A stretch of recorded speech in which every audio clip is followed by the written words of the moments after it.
Hi hello welcome back to Thanjai black media. Wish you happy new year. இன்னைக்கு வந்து ஒரு ரிக்வஸ்டோட இந்த வீடியோ நான் பண்ணுறேன். என்னன்னு பார்த்தீங்கன்னா, பொதுவாகவே ஞாயிற்றுக்கிழமை அப்படின்னாலே பார்த்தீங்கன்னா, முதல் நாள் ஞாயிற்றுக்கிழமை அப்படின்னா மறுநாள் வந்து சப்போஸ் பிளட்டு தேவைப்பட்டுச்சு அப்படின்னா அரேஞ்ச் பண்ண ரொம்ப கஷ்டமாக இருக்குது. ஏன் அப்படின்னு கேட்டிங்கன்னா, முதல் நாள் லீவுங்கிறதுனால நம்ம சுற்றி உள்ளவங்க ஃப்ரெண்ட்ஸ் சர்க்கிள் எல்லாம் பார்த்தீங்கன்னா பார்ட்டிக்கு போயிடுறாங்க. அதனால் மறுநாள் அர்ஜென்ட்டுக்கு பிளட் கொடுக்க முடியல. இன்றைக்கி வந்து நியூ இயர். நேற்று வந்து 2024 லாஸ்ட் டே. ஸோ எப்படி இருந்திருக்கும் அப்படிங்கிறது நம்மளுக்கே தெரியுது. இன்றைக்கி காலையில் நான் வந்து வெளியில் போகலாம், கோயிலுக்கு போகலாம், அங்கே போகலாம், இங்கே போகலான்ட்டு ஒரு பிளானோட கிளம்புனேன். பட் ஆனால் அன்றைக்கி பிளட் தேவைப்பட்டுச்சுன்னு சொல்லிட்டு ஒரு மெசேஜ் வந்துருந்துச்சு. இப்போ அதுக்காக பிளட்டுக்காக அதுவும் நெகட்டிவ் ரொம்ப ரேரு. அது அது ஆல்டர்னேட்டிவ் நம்ம வேற கொடுத்தோம்னா அவங்க அரேஞ்ச் பண்ணுவாங்க. அந்த மாதிரி ஒரு சில இதெல்லாம் இருக்கு. இருந்தாலும் பிளட் கிடைக்கிறது ரொம்ப கஷ்டமா போயிடுச்சு.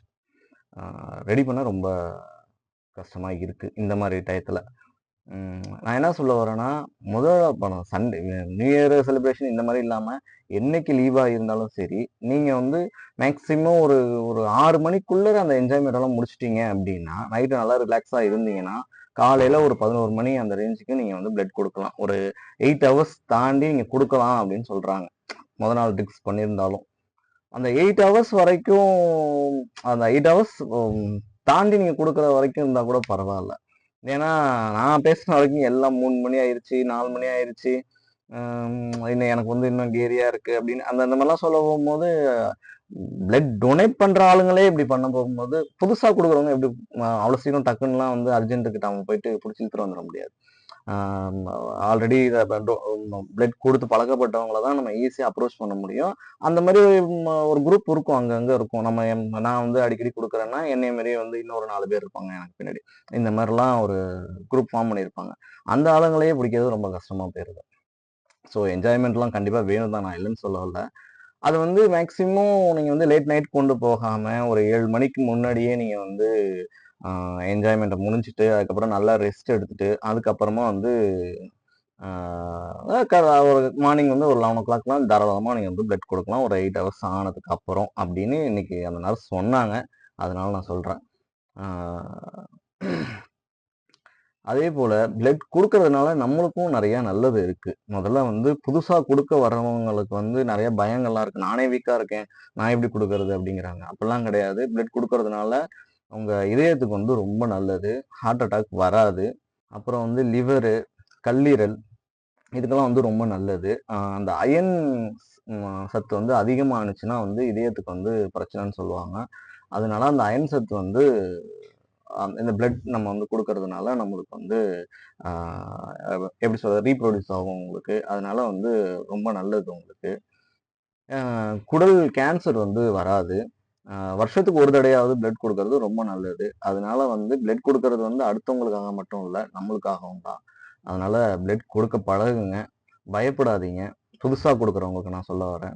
அர்ஜென்ட்டுக்கு ஒருத்தவங்க வந்து கூப்பிட போகும்போது நீங்க பயந்துகிட்டே போய் பிளட் கொடுத்தீங்கன்னா அது உங்களுக்கும் வந்து பிரச்சனையா தான் இருக்கும். ஸோ நீங்க வந்து முதல்ல நீங்களா ஒரு நாளை சூஸ் பண்ணி அந்த நாள்ல வந்து உங்க பிறந்த நாள்லயோ இல்லை உங்களுக்கு பிடிச்சவங்களுக்காகவோ ஒரு நாள் வந்து பிளட் கொடுக்க ட்ரை பண்ணுங்க. அந்த பயத்தை தாண்டி நீங்களா போய் கொடுத்து பழகுங்க. அதுக்கப்புறம் அர்ஜென்ட்டுக்கு யாரும் கூப்பிட போகும்போது உங்களுக்கு அந்த பயம் இருக்காது. 3 மந்த்துக்கு ஒன் தடவை கூட கொடுக்கலாம். வருஷத்துக்கு ஒரு தடையாவது நீங்கள் கொடுங்க. பழகுங்க, பிளட் கொடுக்க பழகுங்க. இது வந்து ஒரு இஷ்யூவாக இருக்கிறதுனால நான் இதை சொல்ல வந்தேன். எல்லாரும் வந்து சரியான சரக்கு அடிக்காமே இருக்கணும் அப்படிலாம் நான் சொல்ல வரல. என்ஜாய்மெண்ட் ரொம்ப முக்கியம்தான். அதுவும் ஃபெஸ்டிவல் அந்த மாதிரி நமக்கு நல்ல நாள் பெரிய நாள் வர போகும்போது ஜாலியாக இருக்க வேண்டியது தான், இல்லைன்னு நான் சொல்ல வரல. ஓரளவுக்கு நான் சொல்றது ஒரு 7 மணிக்குள்ளார நம்ம முடிச்சுக்கிட்டோம் அப்படின்னா பிரச்சனை இல்லைன்னு நான் நினைக்கிறேன். அப்படி இல்லைன்னா இன்னைக்கு காலையில வந்து எனக்கு தெரிஞ்சு ஒரு 7-8 பேரை நானே ரெடி பண்ணியிருக்க முடியும். நேத்தி லீவ் நாள், என்ஜாய்மெண்ட் டே அப்படிங்கிறதுனால அது வந்து மிஸ் ஆயிடுச்சு.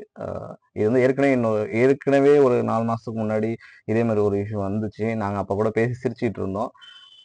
பட் ஆனா இது வந்து பிரச்சனைக்குரிய விஷயம். அந்த பிளட் தேவைப்படுறவங்களுக்கு தான் இன்னைக்கு அவங்க என்ன மனநிலையில இருந்தாங்கங்கிறத வந்து அவங்க இடத்துல இருந்து பார்த்தா தான் நம்மளுக்கு புரியும். ஸோ வந்து இந்த நாள் ஒரு ஆங்கில புத்தாண்டு இந்த நாள்ல வந்து நான் கோயிலுக்கு போயி நான் கோயிலுக்கு போயிட்டு வந்திருந்தா கூட இவ்வளோ சந்தோஷப்பட்டுருக்க மாட்டேன். ஒரு திருப்தி எனக்கு கிடைச்சிருந்திருக்காது. இன்னைக்கு பிளட் குடுத்தோங்கிறதுல வந்து சந்தோஷமாவும், திருப்தியாவும் இருக்குது. இதே போல நீங்களும் பிளட் கொடுக்க பழகுங்க.